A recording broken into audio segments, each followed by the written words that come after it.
Fala pessoal, recentemente a onda de tremores que abalou algumas regiões do Brasil, como em Frutal, lá em Minas Gerais, e o interior de São Paulo, chamou a atenção de muita gente. Por isso, resolvi trazer hoje as regiões que são mais propensas a sentir tremores de terra no Brasil, ou seja, terem esses abalos sísmicos. Agora que a gente já entendeu que sim, acontecem terremotos no Brasil, independente de sua intensidade, vamos dar uma olhada geral em quais lugares há mais propensão, né, para ter esses terremotos, quais lugares você tem menos propensão. Bora então dar uma olhada para a gente poder entender se onde você mora é um lugar propenso a sentir tremores de terra. Então, bora olhar? Pessoal, a gente vai aproveitar aqui até uma reportagem do Terra que trouxe pra gente, ó. Terremoto no Brasil, veja as áreas com maior risco de tremores, tá? Alguns estados têm maior probabilidade para enfrentar terremotos, segundo registros históricos, como o estado do Acre, Mato Grosso do Sul e parte de Goiás, tá? Os abalos sísmicos e os tremores de terra são mais comuns do que as pessoas imaginam.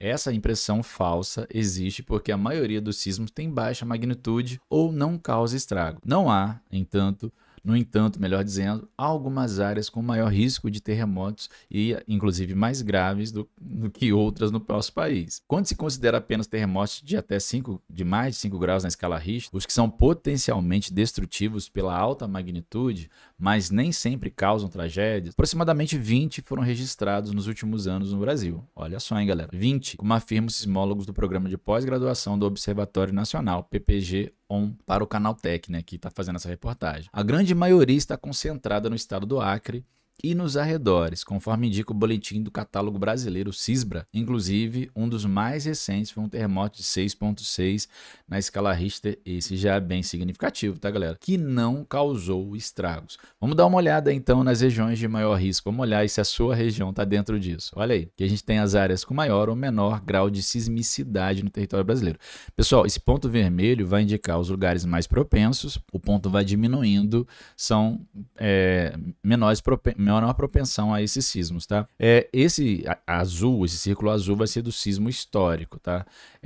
Quanto maior essa rodinha ali, esse círculo, melhor dizendo, maior vai ser sentido esse terremoto, tá? Então, olha só, nessa divisa do Brasil já aqui com o Peru e a Bolívia, entre o estado do Acre, principalmente o Amazonas, você tem uma região muito propensa, está próximo, inclusive, da Cordilheira dos Andes, propensa a atividade sismológica. Olha a quantidade de áreas aqui que são extremamente perigosas para a atividade tectônica, tá, galera? Para o terremoto. Tanto que essas áreas conseguem sentir, a gente tem tremores com a quantidade de tremores grande e, ao mesmo tempo, tremores com uma intensidade maior do que em outras regiões.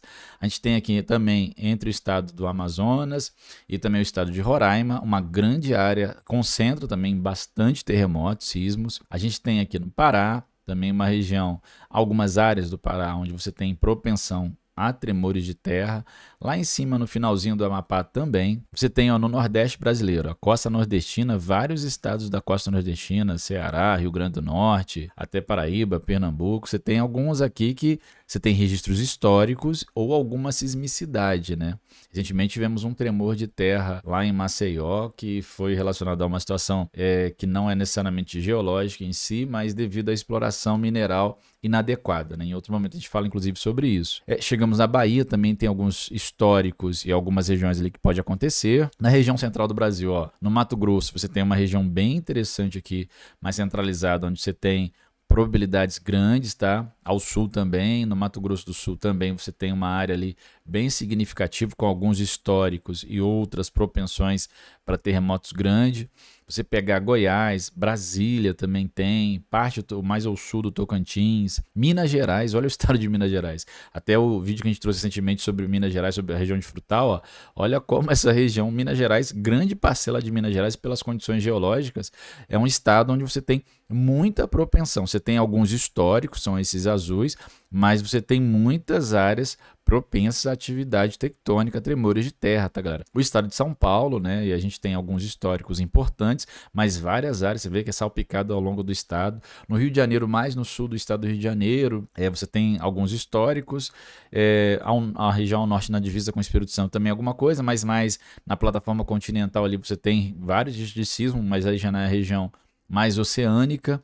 No sul do Brasil você tem alguns históricos, alguns na plataforma continental, outros em alto mar, né?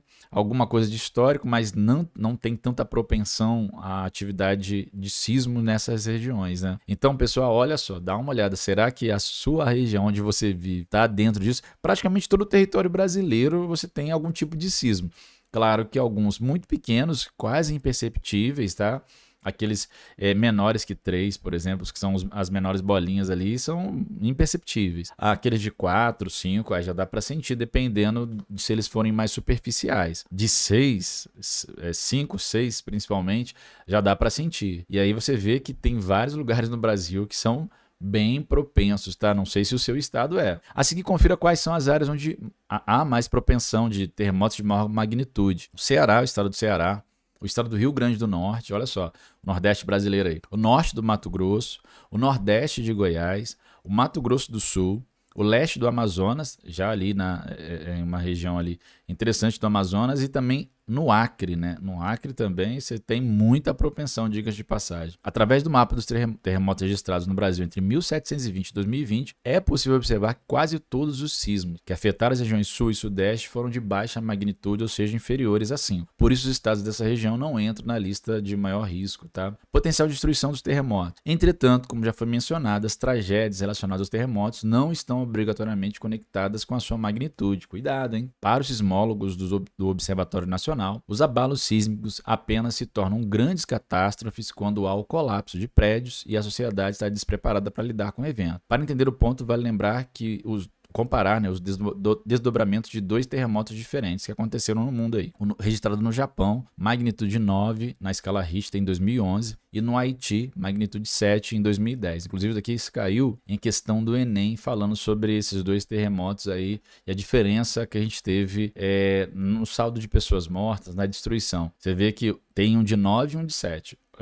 Naturalmente você vai pensar que o de 9 vai causar mais destruição, mas não foi bem isso que aconteceu, tá? O terremoto do Haiti foi 1000 vezes menos potente do que o Japão, logo menos mortes deveriam ter sido registradas, se o nível de catástrofe tivesse relação direta com a magnitude. No entanto, não foi isso que aconteceu. Cerca de 19.700 pessoas, 19.700 japoneses morreram, enquanto 220 mil haitianos faleceram em consequência da tragédia. Lembrando que o Japão foi de 9,1, na verdade ali está 9, e 7 no Haiti. Você vê, né? 1000 vezes menos potente, mas muito mais destruidor. A sua letalidade, a do terremoto do Haiti, se deu em grande parte pelos prédios que não foram construídos para resistir a terremotos, o que no Japão você tem já uma tecnologia voltada para isso. Em contrapartida, pela constância dos eventos sísmicos no Japão, o país conta com tecnologias que possibilitam prédios inteiros se manterem de pé, mesmo após terremotos muito poderosos. Eles também contam com planejamento de evacuação em caso de tremores, exercícios preparatórios, sistema de alerta. Então, tem muita coisa, tá, galera? Revisão de normas de construção no Brasil. Para evitar catástrofes no Brasil em caso de terremoto, foi estabelecida a norma brasileira, ABNT-NBR 15.421, limitada a regiões de maior risco. Basicamente, são critérios técnicos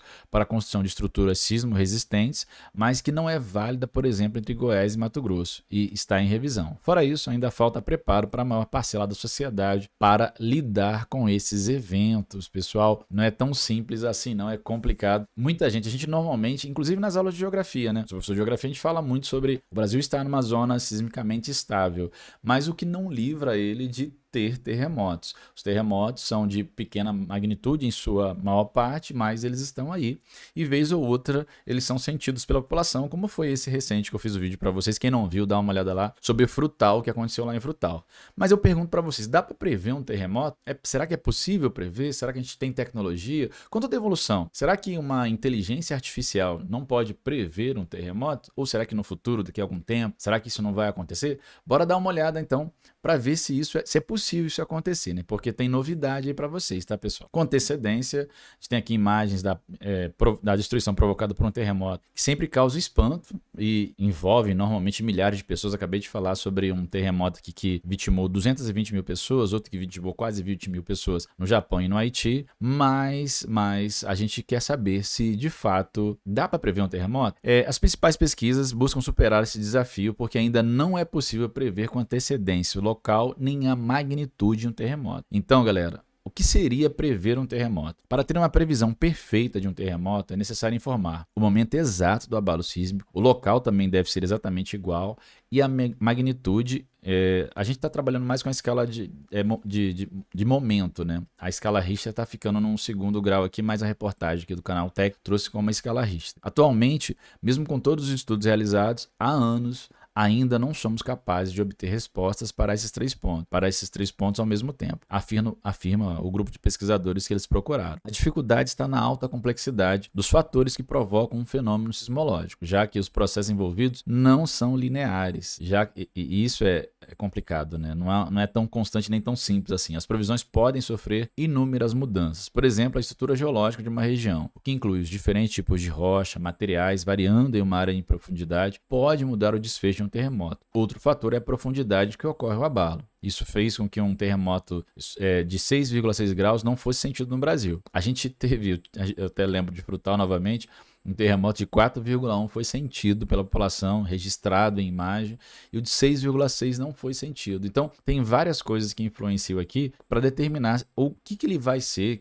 como a gente vai sentir, se vai destruir, e prevê-lo é um desafio, tá? Experimento da avalanche. A dificuldade em prever um terremoto, em alguns aspectos, parecida com o de experimento que pode ser feito em casa. Uma avalanche caseira. Aqui é preciso montar uma pilha de areia e gradualmente novos grãos serem jogados nesse monte. Em algum momento a avalanche vai começar, mas é quase impossível determinar qual grão irá desencadear todo o movimento. Também não dá para saber as proporções dessa avalanche com antecedência. Vamos pensar na probabilidade dos terremotos, né? Se não é possível cravar com precisão quando e qual a magnitude terá um terremoto, é viável fazer previsões gerais. Dá para apontar quais locais têm uma probabilidade maior para a ocorrência de terremoto. Também pode ser apontada a chance de um terremoto de certa magnitude ocorrer em uma região durante um período de ano. Essas probabilidades são calculadas com base na taxa média da atividade sísmica que ocorreu numa dada região, além de estimativas sobre o acúmulo e alívio de tensão nas falhas como resultado do movimento contínuo das placas tectônicas, como apontam os sismólogos do Observatório Nacional. No entanto, isso é possível quando existem dados históricos de terremotos antigos para aquele local. Tem lugares que não tem, né? Para melhorar as estatísticas de probabilidade, a análise do solo, das rochas da região pode indicar registros geológicos de ruptura de terremotos que ocorrem na história antiga, antes dos registros oficiais. Outra possibilidade é buscar relatos antigos através de jornais, cartas, diários, expedições, poesias, de contos. Então, tudo aquilo que pode de alguma forma trazer condição de ter tido algum registro ali para que isso possa servir de base para se entender a probabilidade de um terremoto em determinado lugar, tá, galera? A inteligência artificial quer prever os abalos sísmicos. E olha aí, galera, tem novidade aí, ó. Atualmente, diferentes grupos de pesquisa usam a inteligência artificial, a IA, e mais especificamente o aprendizado de máquina para tornar possível a previsão de terremotos. Para isso, as ferramentas analisam grande quantidade de dados, de registros de abalos sísmicos e de toda a deformação da superfície do planeta. Até agora não encontraram respostas satisfatórias.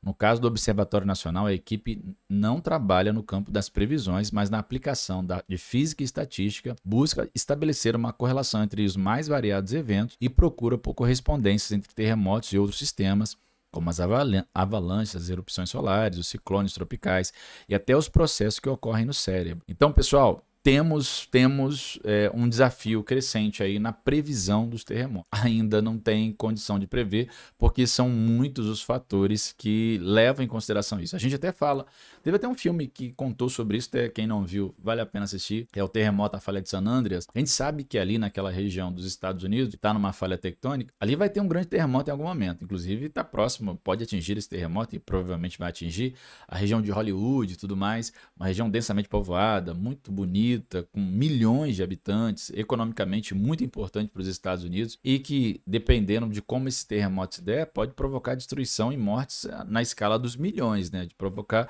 de trilhões de dólares de prejuízo. Então, sabe-se que isso vai acontecer, esse alívio de tensão naquela região geológica. Só que quando vai acontecer? Ainda não é possível. Mas eu digo para você que tem muita gente nesse momento se desdobrando, tentando desenvolver tecnologia para conseguir entender isso. E é claro, toda a evolução trazida pela revolução das IAs pode fazer que no futuro a gente consiga entender alguma coisa no sentido de, não digo prever totalmente, cravar onde vai acontecer, mas ter uma certa antecedência para alguns fenômenos, tá, galera? A gente poder se preparar com mais tranquilidade. No caso brasileiro, a gente ainda está anos-luz atrás disso, porque no nosso caso, a gente está tentando entender o que acontece, aonde acontece. Tem muitos dos tremores que pegam todo mundo de surpresa, mas eles têm sido registrados com cada vez mais frequência. Falta mais investimento. Mas é claro que como nós estamos numa região mais estável, esses investimentos eles não são tão prioritários. Lugares onde você tem choque de placas, regiões de subducção, regiões de raspagem, falhas tectônicas, são áreas onde você tem mais propensão para esses fenômenos acontecer. E a gente vai trazer aqui no canal, daqui a pouco, mais conteúdo sobre isso. Se você gosta disso, já sabe, se inscreve no canal, sininho de notificações, fique atento que a gente vai trazer semanalmente muito conteúdo interessante sobre esses fenômenos para você. Obrigado pela audiência e pela paciência. Até a próxima. Bora, bora, bora.